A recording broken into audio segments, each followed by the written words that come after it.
Step 6, bath and shower cycle. Bathing sections. Client will choose the order. Ask midsection, hair, or arms. Use a different colored washcloth for each section. Midsection / backside, that's one washcloth. Arms and underarms is another washcloth. And hair is another washcloth. I just like to add this one thing.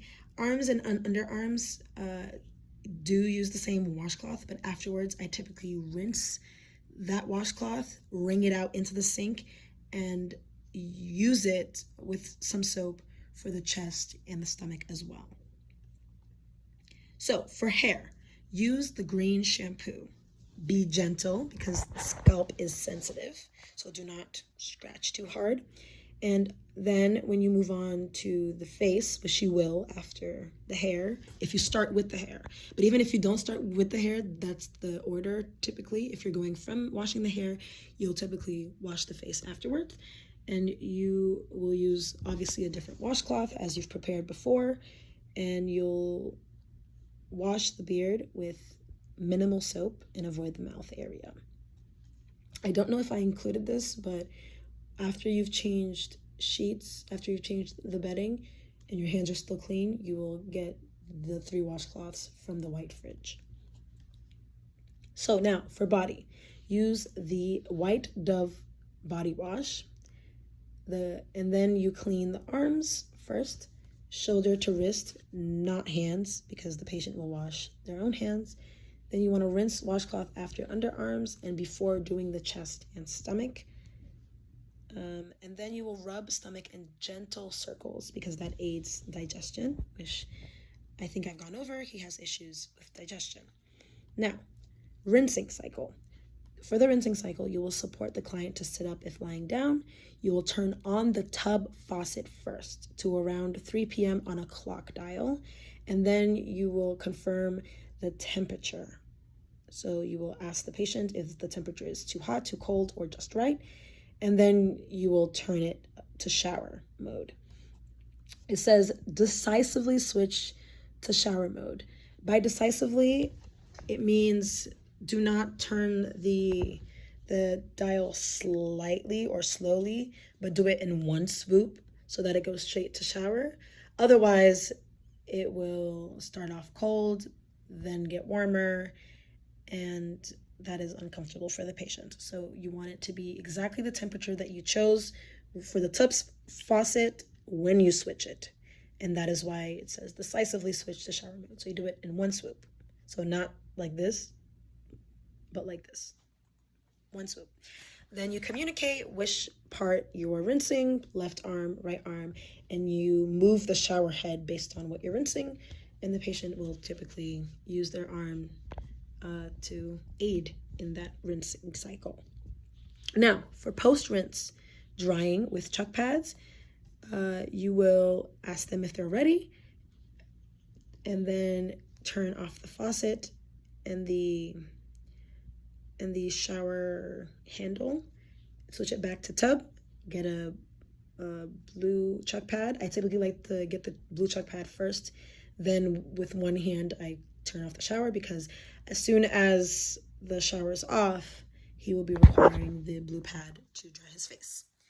So then you want to get a blue chuck pad for the hair, again, gently drying the hair, and then you'll throw that in the trash. Then you'll get another blue chuck and you'll put it against the wall, so behind him, right here. So for example, if this door is the tub, I would put it right here. And then you will get another one behind the body against the tub. So I'm sitting on a chair right now, so it would be right here. So you want one behind like this, and then you want one behind where they're sitting, so behind the back.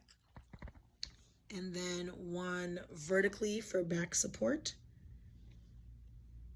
And then one for left tub side, wide side up unless soaking up a mess. So what that means is when you are placing a chuck pad down on a surface, you typically want the white absorbent side up unless the mess is on the floor or you're picking up a mess. But if it's to put his hand on the side of the tub, you want it white side up, so that when he leans his hand over, it can absorb the moisture from his arms, and that way dry them more effectively. Then what you want to do is you want to support back and waist as you help the patient sit back and lie down. And then you want to dry these sections in order: arms and hands, chest and stomach, legs, and midsection. Midsection is the last.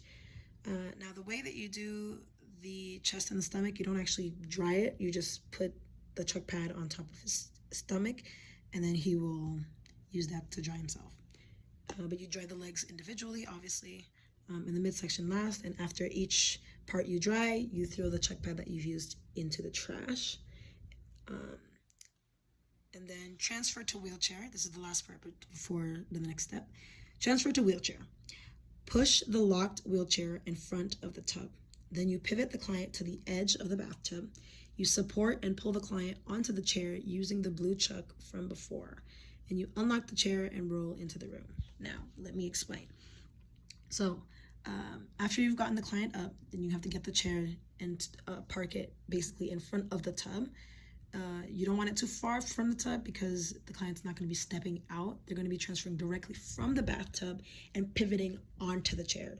So their feet will not make any contact with the floor during this process of transferring from the tub to the chair. And then what it means by pivot is you're grabbing the sides of, so he will have a chuck pad on his stomach, and you're grabbing the sides of the chuck with your arms on either side, and you will support him as he goes onto the edge of the bathtub, and then you'll go around to the back of the chair, to the back of the wheelchair, and you'll grab like this. You'll grab